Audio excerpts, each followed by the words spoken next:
drain, cast iron roof drain into the pan. It's very fast. Here's the bolts. Stick the bolt here. Stick a bolt here for starters. Go ahead and screw on our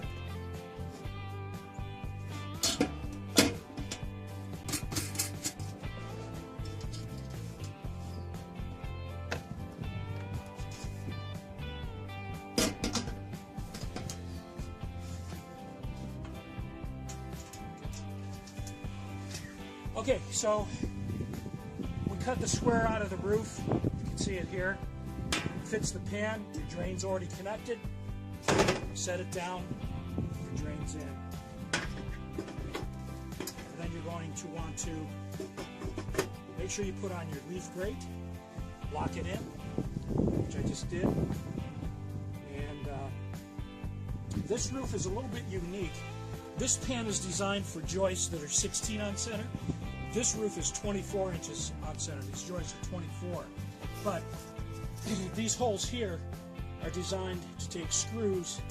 They will screw right down into your joist, hold this very secure into the joist on one side and on the other side.